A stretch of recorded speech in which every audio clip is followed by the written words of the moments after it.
South Carolina, we will never forget you. We will never forget you. We will never, ever forget South Carolina. We will never forget our great volunteers. We begin tonight with breaking news as Donald Trump addresses his supporters after winning the South Carolina primary. Trump says his campaign has become a movement for change in the United States. Right now, Marco Rubio, Ted Cruz are vying for second place.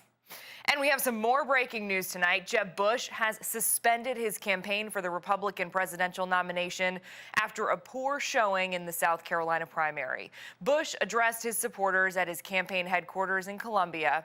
Bush says the people of Iowa, New Hampshire, and South Carolina have spoken, and he says he respects their decision.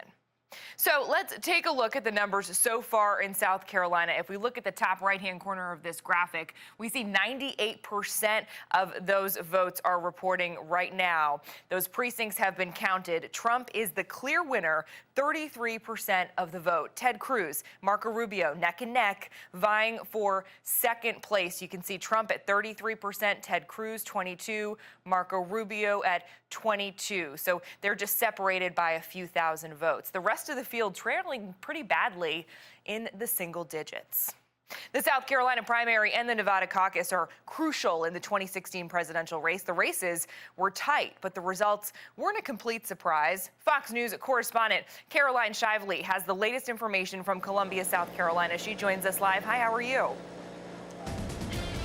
Hi, Jenna. I'm good. This is turning out to be an incredibly important night for both sides of this race. Clinton has shown she can hold off Sanders with her western firewall state of Nevada, while Trump shows he can win pretty handily here in the South.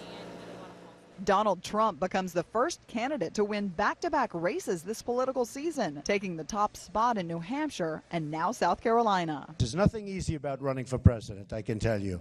It's tough, it's nasty, it's mean, it's vicious, it's beautiful.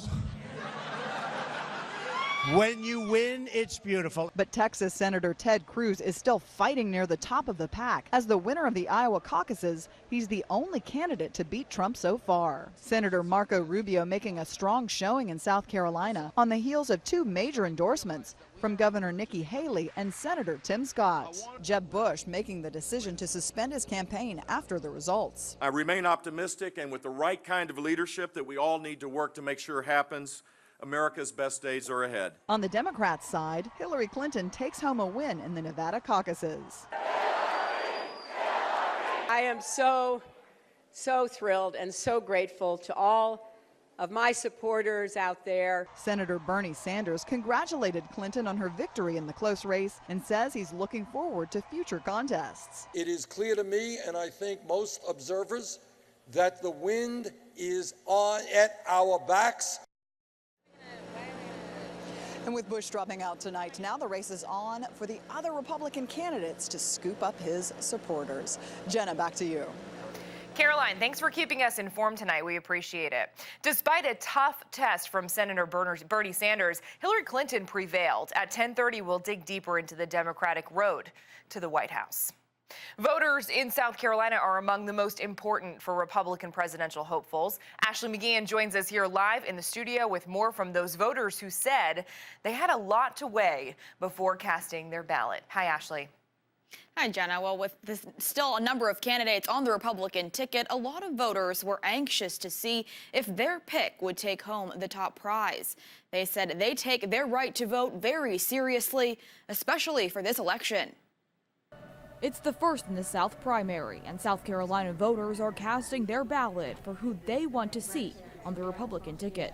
I'm looking for a candidate with integrity, the one that will represent our country. Conservative constitutionalist.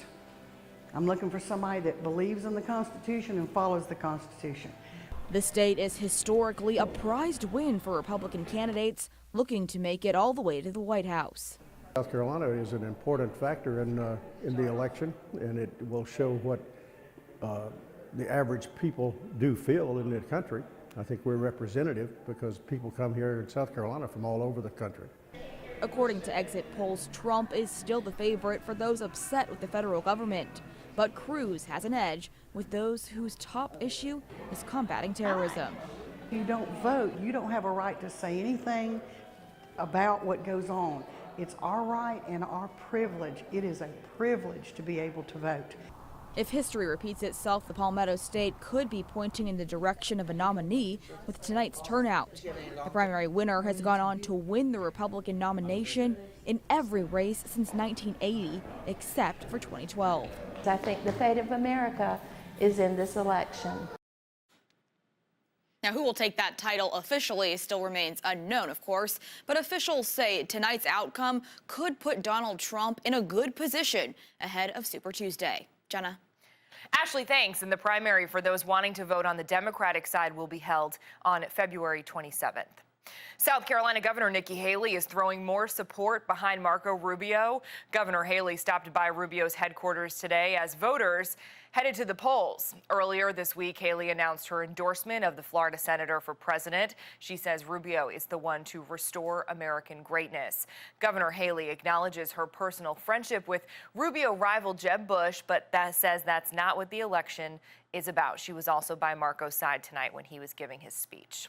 Civil rights activist Jesse Jackson spent the day touring the Palmetto State, encouraging people to vote. He will attend rallies tomorrow at churches in Chester, Rock Hill, and in Columbia. Jackson says there are 1.2 million African Americans in the state who are eligible to vote. About 1 million of them are registered. Jackson is also urging South Carolina to expand Medicaid under the Affordable Care Act. The top court has denied a stay in North Carolina's redistricting battle. The U.S. Supreme Court's decision means the new congressional maps the legislature passed Friday will be used in the primary election. The ruling upholds the state legislature's decision to move the congressional primary from March 15th to June 7th. That change does not impact the presidential primary. A federal court ruled the old maps were racially biased and unconstitutional. We're getting a weekend wrap-up weather check, and as we head into the work week, we're going to see what we can expect. Amanda Cox is standing by in our weather center with our forecast. Hey, Amanda. Hey, Jenna. Well, we're expecting to see some unsettled weather taking over, not only as we get into the second half of the weekend, but also, especially for the first half of the week, there's a much bigger storm system coming in, bringing us a good amount of rain. Now, today we saw a couple of little sprinkles here or there, really not a whole lot, and most of that moved out pretty quickly. We even have a few breaks in the clouds at this hour, but still a lot of cloud cover going to be around throughout the overnight and even as we head into the day tomorrow as well. Temperatures in the 40s and 50s, so we've come back a little bit, but it does look like that we're going to stay in the 40s at least throughout the overnight hours. And then as we get into the day on Sunday, a couple of showers will be moving in. That's going to be due to a storm system passing through our area. It should move through relatively quickly, but then it's going to stall out to the south of us, which will allow another system to come northward into the region, bringing us some heavier rain that's going to move in on Wednesday. And until that point, we're going to remain a little bit unsettled. Also, temperatures will cool off this next week, but you can really see that Tuesday and Wednesday are going to be our most active time period with that rain coming through as that bigger storm system makes its way up the eastern seaboard. I'll have more details on that system in just a few minutes. Amanda, thanks. Well, more reports of fire department break-ins are being reported, this time in Cornelius. Thieves broke into a number of firefighters' personal cars between 3 and 5 a.m. 4 trucks were broken into and the windows were smashed. The fire department says it received a call around 2:30 a.m., but the call was canceled around 2:45.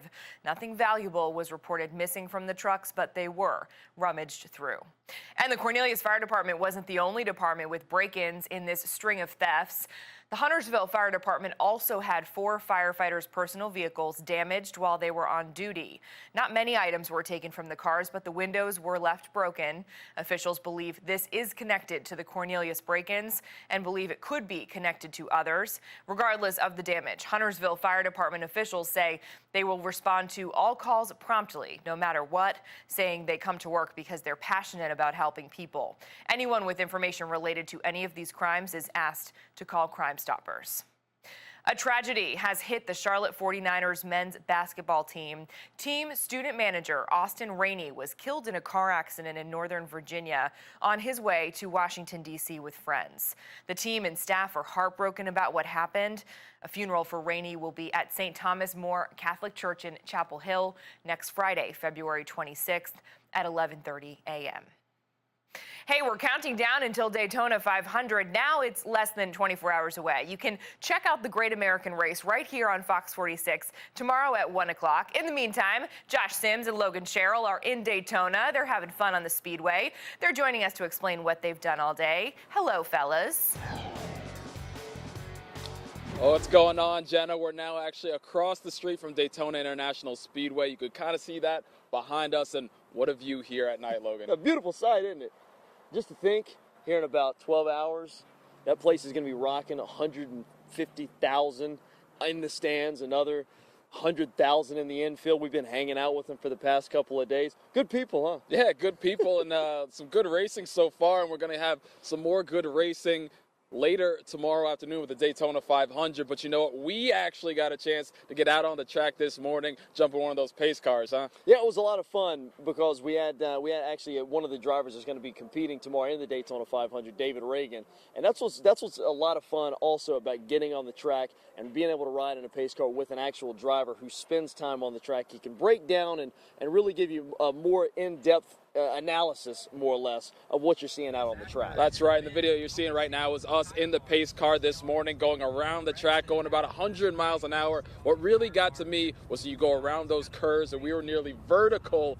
And if you slowed down too much, you would actually slide down the track and wouldn't experience. I mean, you did this last year, but for me, this was something else. 3 stories, Josh Sims. 3 stories. 35-degree banking in both of turns 1, 2, 3, and 4, and then, of course, right at the start-finish line, another 18-degree banking. Pretty much the entire track, even the backstretch has a little bit of banking on it. Well, when you're going 195, 200 miles an hour, you do have to keep that banking going on. But it was a lot of fun, and maybe we'll get back and do it again next year. Yeah, I hope so. But you saw us out there on the track. Coming up later in sports, we're going to hear from some of the drivers.